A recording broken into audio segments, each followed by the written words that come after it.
यार क्या करूँ, पढ़ाई में मन ही नहीं लग रहा। ध्यान लगाने की बहुत कोशिश की पर ध्यान की लगता ही नहीं है। पढ़ने बैठता हूँ तो नींद आने लगती है। फोकस करने की बहुत कोशिश की पर फोकस एक ही होता ही नहीं है यार। तारीख बहुत नजदीक है लेकिन मन की लगता ही नहीं है यार। शायद मैं पढ़ने के लिए बना ही नहीं हूँ। सचिन तेंदुलकर ने कहाँ अपनी पढ़ाई पूरी की, उसके बावजूद भी वो इतना बड़ा खिलाड़ी बना। हाँ सच कहा तुमने, सचिन तेंदुलकर ने अपनी पढ़ाई पूरी नहीं की, उसके बावजूद भी वो इतना बड़ा खिलाड़ी बन सका।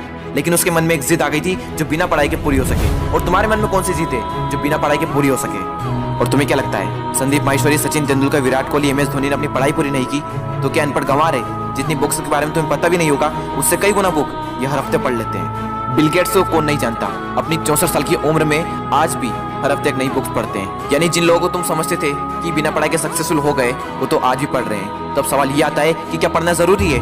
हाँ, इसलिए नहीं कि तुम नंबर ला सको, इसलिए कि अपने ध्यान को एक जगह पर लगा पाओ, अपने माइंड को कॉन्क्वेयर कर पाओ, अपनी कॉन्सेंट्रेशन पावर को इंक्रीज कर पाओ। एक विद्यार्थी के जीवन में सबसे बड़ी चुनौती पता है क्या है? अपने मन पर काबू पाना। जिस इंसान ने अपने मन पर काबू पा लिया वो दुनिया का कौन सा काम नहीं कर सकता। सबसे मुश्किल सब्जेक्ट को भी अगर तुमने पढ़ने का मन बना लिया तो मुझे तो नहीं लगता कि दुनिया का ऐसा कोई सा काम भी है जो तुम नहीं कर सकते। अब भी टाइम है, अपने मन को कंट्रोल करो इससे पहले कि आपका मन आपको कंट्रोल करे। मन काम करता है टेम्पररी मजे के बेस पर और टेम्पररी मजा कब परमानेंट पेन बन जाता है पता ही नहीं चलता। विद्यार्थी जीवन में जिस इंसान ने अपने मन पर काबू पा लिया उसकी तो लाइफ सेट है, लेकिन जिस इंसान की आदत हो चुकी है मजे मारने की, बस उसकी लाइफ बर्बाद है। अब भी टाइम में सुधर जाओ। अगर अब भी तुम्हारे मन में कोई जिद आ गई है कि मुझे पढ़ना है और ऐसा पढ़ूंगा कि इतिहास रच दूंगा तो तुम्हें कोई नहीं रोक सकता। वो कर्म जो तुमने जून, जुलाई, अगस्त, सितंबर, अक्टूबर, नवंबर, दिसंबर में किए थे उनका पश्चाताप तुम अभी कर सकते हो। अब भी तुम्हारे पास समय है, बस जरूरत है तो एक जिद की। तुम्हारे अंदर अगर कोई जिद उठ गई है बस उसको बनाए रखना। बोलो अपने अंदर से मुझे पढ़ना है, पढ़ना शुरू। लेकिन आधे घंटे में बोरियत आने लगी, एग्जाम नजदीक है, पढ़ना तो पड़ेगा। फोन में नोटिफिकेशन आ चुकी है, हाथ मोबाइल की तरफ बढ़ भी रहा है, लेकिन नहीं, कीमती टाइम वेस्ट नहीं करना है क्योंकि मुझे पढ़ना है। अब तो बहुत थक चुका हूँ यार, काफी लंबे टाइम से पढ़ रहा हूँ, अब मुझसे नहीं होगा। अबे बंद कर, अपना मुंह बंद कर, सबसे सिंपल सब्जेक्ट को पकड़ और फिर से पढ़ने बैठ जा। अब बस बहुत हुआ, अब मुझसे नहीं पढ़ा जाएगा।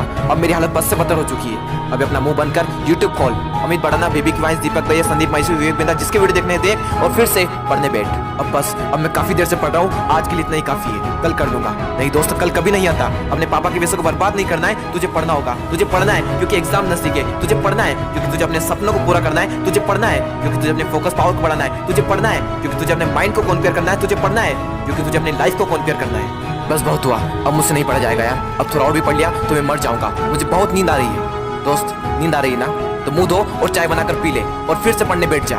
मुझे अपने आलस को हराना है, मुझे मेंटल पेन को सहना है क्योंकि मुझे पढ़ना है। ध्यान लगा के पूरी जान लगा दे। दो ऑप्शन है सिर्फ, छोड़ दो या फिर तोड़ दो, जान लगा दो या फिर जाने दो। बस बहुत हो चुका यार, अब मुझसे नहीं होगा। अब मैं बहुत हार चुका हूँ, मैं पूरी तरह से थक चुका हूँ, मुझसे नहीं होगा यार।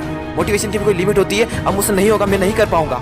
ठीक है दोस्त, आज के लिए इतना काफी है, लेकिन बस एक ट्राई और, एक बार और। मैथ्स के फार्मूले एक और बार, केमिकल फार्मूले एक और बार, पीरियोडिक टेबल एक और बार, मैथ्स के टफ एक्सरसाइज एक और बार, एक चैप्टर और, एक क्वेश्चन और, वो बड़े बड़े आंसर एक और बार, जो पढ़ा हुआ है उसका रिवीजन एक और बार, एक क्वेश्चन और, थोड़ा और, एक क्वेश्चन और। दोस्तों, मेहनत इतनी खामोशी से करना कि सफलता शोर मचा दे, लोग देखकर हैरान हो जाए कि जो कभी ना पढ़ने वाला था वो इतने नंबर कैसे ला सकता है। दोस्तों, एक बार, बस एक बार अपने पापा के बारे में सोचो। दिन भर काम करके बस थोड़ा बहुत पैसा जुटा पाते हैं और उसको भी तुम्हारी बुक्स, तुम्हारी स्कूल की फीस, कोचिंग फीस में खर्च कर देते हैं और अपने लिए तो कुछ बचा ही नहीं पाते, सिर्फ इसलिए ताकि तुम अपने पैरों पर खड़े हो सको और उनके सारे सपने पूरे कर सको। लेकिन उन्हें क्या पता कि तुम क्या कर रहे हो। लेकिन दोस्तों, तुम्हें तो पता है ना कि तुम क्या कर रहे हो। दोस्तों, तुम्हारे हाथ में सिर्फ तुम्हारी लाइफ नहीं है, ना जाने कितनों की लाइफ टिकी हुई है। कम से कम उनका तो ख्याल करो एक बार। और दोस्तों, नंबर गए तेल लेने। अगर पढ़ाई करनी है तो सिर्फ और सिर्फ अपने मन पर काबू पाने के लिए। और अभी तो ना जाने जिंदगी में कितने बड़े बड़े मुकाम हासिल करना है, तो फिर 8-10 घंटे की पढ़ाई क्या चीज है। लगभग 1 महीने बाद आप सबके एग्जाम शुरू होने वाले हैं। आप सबको ऑल द बेस्ट।